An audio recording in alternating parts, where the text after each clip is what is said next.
Hi, everybody. Welcome to MTalks.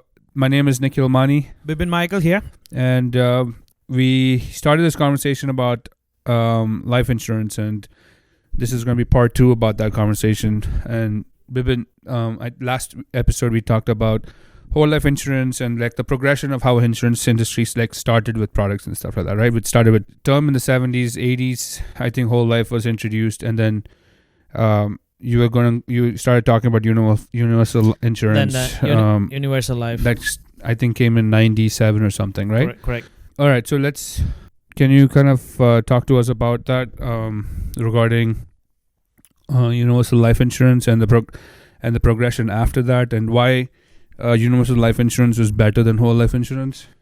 Right. So basically, we were talking earlier, this industry been helping people to find out the best way for serving the right product. So that's a reason why this product is getting upgraded. So if it's one, you can simply compare this with one red color pill won't cure all the diseases. The same pill you're taking won't help you with the headache and your arthritis same time. It won't, right? So you have to treat arthritis in a different way, right? Headache in a different way, Right. The same way in financial industry, it's purely depends on your need. If your need is something, and if there is any product out in the market, you have to get that product for that need. Mm-hmm. So if you're looking for just protection, like I mentioned last episode, if you're looking for just death benefit or the protection, all life is okay too. But when you compare with the current market situation, it is kind of expensive. So the cost of insurance in whole life is higher than not the cost of insurance. Cost of insurance will pretty much similar way, but what the premium is higher because they need to give you back the dividend. Oh, I so they understand. collect you more money from you. That's why it's expensive. Got it. Okay. All right. So universal life The cost of insurance pretty much the similar way. for everything, how much your age, what's death benefit, and what's your health and your lifestyle, and your lifestyle, like hobbies, your risk, risk of getting paid out. So that's how it works. So then we talked about the universal life, right? So the VUL, variable universal life, the money in the savings account they try to grow in the market.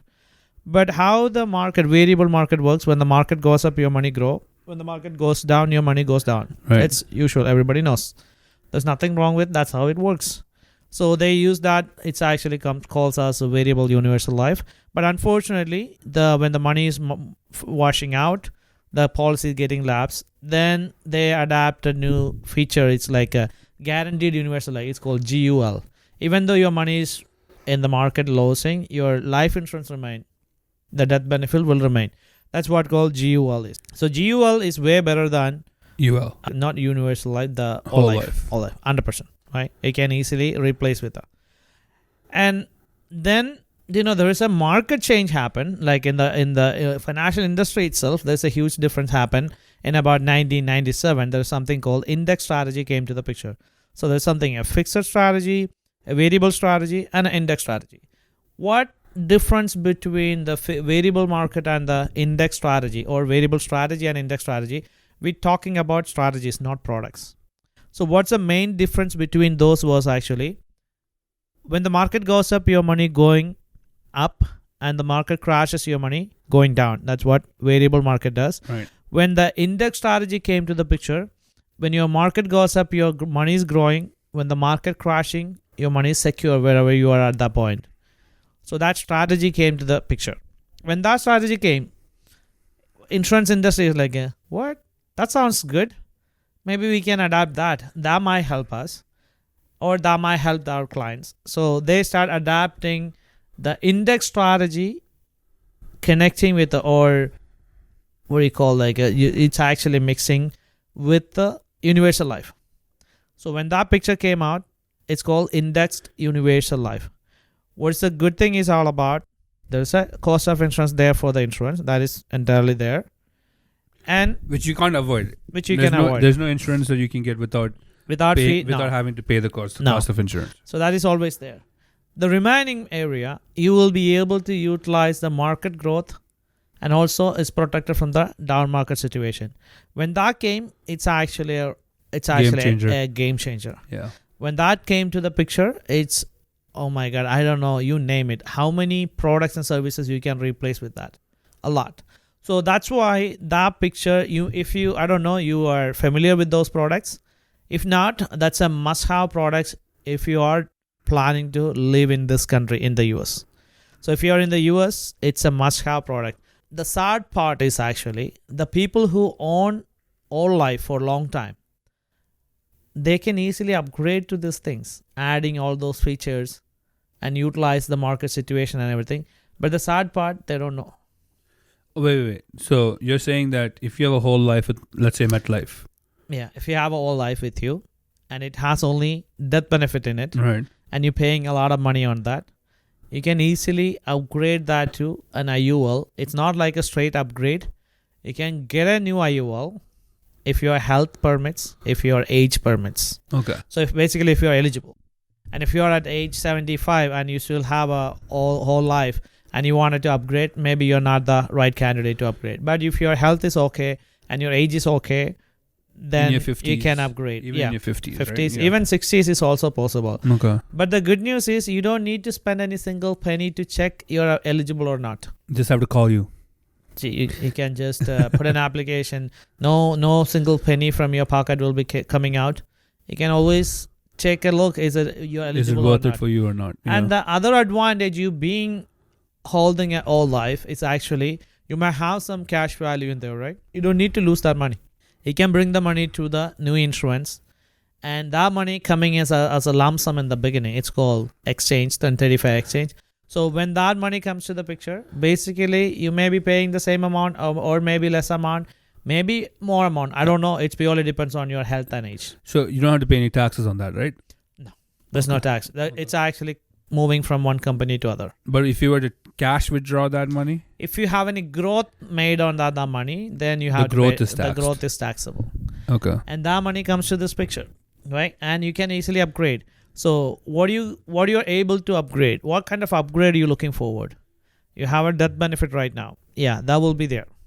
And you're gonna get something called living benefit. What is living benefit? A critical chronic terminal illness comes. This kind of things we are expecting on our late 60s or 70s or 80s. All those disease conditions comes. You have an opportunity to access your death benefit while you're alive. And also, if there is any the long-term care situation, if you're using any nursing home or assisted living or adult daycare, that's like a mandatory coverage everybody should have. Similar to if you're owning a cell phone in the past, like a Nokia phone, and you need to have a camera, you need to have a computer. The same way, if you're owning a whole life, you need to have all these things extra, like terminal illness, long-term care, all those things has to be extra. But everything comes in this kind of products. It's like a combined. And you can get a long-term care rider in it. Any nursing home, adult daycare, assisted living, everything will be covered. How it getting covered? Just imagine you have $1 million coverage. 2% of your death benefit or the face amount. That means about $20,000. Guaranteed monthly you will get until your 1 million wash out. That's kind of big deal. Yeah. So how much you gonna spend if you wanna go directly purchase a long-term care? It's expensive. So if you have a life insurance which has a huge death benefit, huge or less death benefit, and you can utilize the same money while you're alive for all these expenses. So this is like a crazy product out there. You can utilize for many, not only this, like many other features with those products. We'll talk about that coming or... No, we'll talk about it right now. Yeah. So is it when Index Universal Life came into the picture that they allowed people to contribute more than their premiums into those accounts? Yep. Or is that when Universal Life was first introduced to the market? Yeah, it was there. You can. There's a limit for anything. So to our listeners, I'm asking about contribution limits, right? So in the IULs that I have, I have obviously a premium attached to it every month, right? But then I can put on top of my premium up to I think $20,000 a year, I believe. It's depends on how they design your product. I think I designed, right? Right. So how you... Actually, you didn't design it. Genu design, I believe. Genu hasn't decided. Yeah. So it's purely depends on what's your needs. Depends on how much you want to put or how you want to put. It's purely depends on the client need. Right. And if I want to utilize for my kids' college education or something, I want to grow money. Yeah, why not? Use this product and grow money. Yeah, and why is this? Okay, so let me ask you. Good question there. I mean, good point that you brought. I want to ask a question on. So I've heard that people say, you could use this instead of having a 529 savings. Yeah. Why not? Yeah. Okay. So what's the advantage? So basically, first we can talk about 529. What is 529? Right. It's actually a college saving plan, right? Right. So why we need to save money for college? It's crazy expensive thing. Right. And one thing is sure, and by the time kids get into age 18, they will go to college. If you planned or not, they will go to college. So to the listeners, if you haven't planned money for your kids' college education, no matter what you planned or not, they need to go to college by age 18. If you planned it, you will use the money. If you don't plan it, you have to take a loan, student loan. Student loan, when you talk about student loan, crazy expensive interest rate, about 7 to 11% this country right now. With the 7 to 11% simply means the loan you take will double in 7 to 9 years. So if you use the formula rule of 72, you will get a picture. It will double every 7 to 9 years. And the interest rate is crazy high too. And if your kid is coming out from a pharmacy or medicine, you can simply imagine how much will be the student loan. Crazy I mean, just a regular business school, a top tier business school now, for 2 years, you're spending almost over $100,000. Exactly. So I was looking for somebody's college expense the other day. There's a lot of calculators available out in the market, right? So you can look it up, like how much it's going to cost now, how much it's going to cost when your kid go to college. So when I was looking for somebody, I looked at like 83 or 82,000 for a year in NYU. And Princeton University is also similar, 82 or 83 something. Yeah. So I was looking for somebody in North Carolina this morning. Actually, that was close to 28 or 29,000 a year right now. And with the inflation, it's going to be crazy high. So coming back to the topic. So why we need to plan, college plan, already.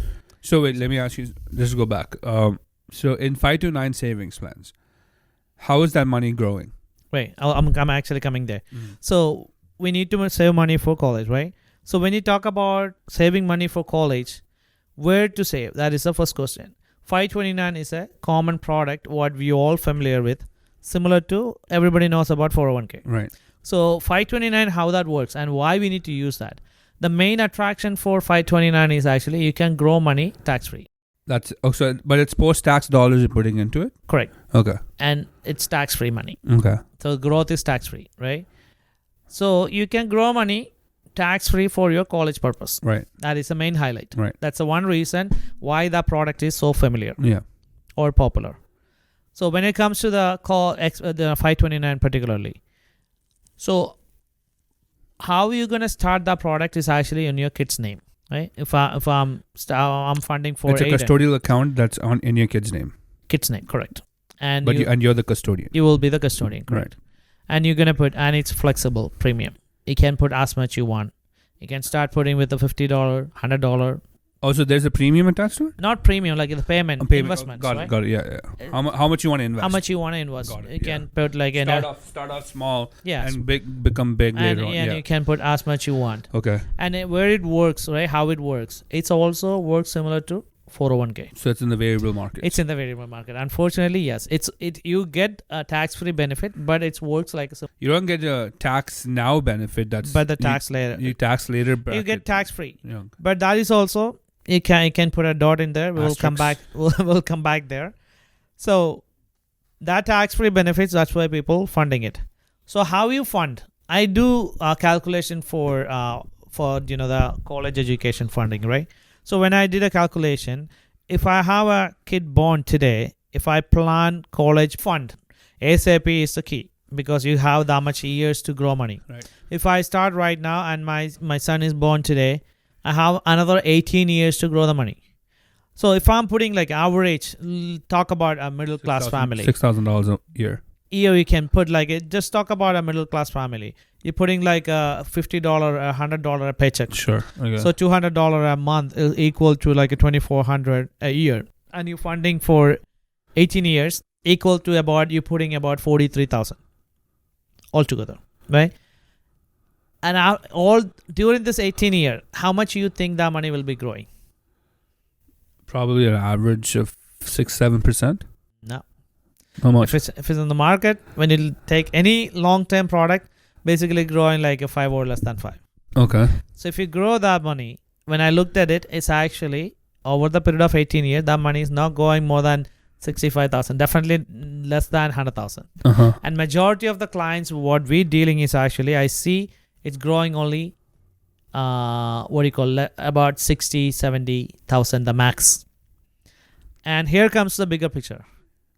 After 18 years, all these years, you have a mindset that my kids' college education is taken care of. Then you're coming to the reality. When you come to after 18 years, coming to the reality, you are about to send the kid to college. That's the time you will be getting familiar with the expenses in college. Either you must be studied here, then you get an average idea. Otherwise, your first kid has to go to college. That's the time you get more picture. Right. So just think about your son or your daughter is actually going to one of the top college here, or NYU or Princeton. Expense gonna cost, it's about like a 600,000 plus over the period of 4 years. After 15 years. You mean with the inflation. Got it. Okay, yeah. Right? Yeah. And we plan right now for 18 years later. Right. So 18 years later, we coming into the picture, it goes more than 500,000. And whatever your accumulation is, less than 100,000. How that money will help you? Definitely that money will help you. But where's your goal and where's your plan? The reason, because we don't see the picture, bigger picture, or the goal, end result. So we don't have that picture. That's why we accumulating or we contributing very small. And there is a string attached to it, 529. How that you will get a tax-free benefits on it actually if you're using the money for college purpose only. So you have 3 kids. The first one got a 100% scholarship. Absolutely, you can transfer the money to your next kid. All 3 got scholarship. You can use the money, maybe put your name, and you can go to college, or if you want to upgrade any of your career, sure, that is also possible. In case you have only one kid, and that kid got college scholarship, what do you do with that money? That's your money, right? You invested. You will take it out. When you take it out, there was a 10% penalty, and the tax-free benefits 100% cut down. On the growth. On the growth, correct. Whatever the growth is, 100% taxable. And on the top of that, 10% penalty because you didn't use the money for college purpose. Okay, going back, I'll come back to that. But how does this affect your kids' financial aid opportunity? So financial aid, the FAFSA you're talking about, right? The FAFSA usually, it's actually go within there's a certain amount of money is actually giving to certain area, and they are distributing whoever the eligible kids are, right? So whoever when they sort out, how many kids are eligible, maybe hundreds of thousands of kids might be there. So when they're sorting it out, they're actually looking into their financial background. Right. So if their parents are good income earners, definitely they will be out. Or if they have money invested in their name, unfortunately 529 comes out as in their name. Okay. So that can give an adverse effect to it. Not 100%, but it's going to be a contribution to the rejection on the FAFSA application. That because you have assets. You have assets or you have money in your name, sure, right? Yeah. So that is a potential adverse effect of doing 529. But a lot of people using it wisely, those who using wisely, they will get a better benefit. The key point to any products or services, the key is actually you need to have some knowledge on finance or the product you're using. That is the key. Right. So that's one major reason why we do having this podcast. That's right. Yeah. Just everybody need to understand what you're dealing with. That's all. So in the 529, so going back to the thing you were talking about with regards to FAFSA, not FAFSA applications, the other thing, the tax liability, if you don't use it, right? It doesn't matter at what point in time. Is that right? Like if now, let's say you don't use it for your kids at all, right? Let's say your kids graduate college and can you use it for their wedding expenses? No. So you can't use it for any expenses that's not considered college expenses. Exactly. If you use it for any expenses outside of college expenses, 10% penalty and anytime. Okay. It's Can you take loans? Can you take loans out of that account? No. You're actually using the money. And cannot take loan. So you can't use it to a house. You cannot use the money. There's no qualified expenses like there is in 401ks and stuff like that. No. So that particular product is purely designed for college purpose.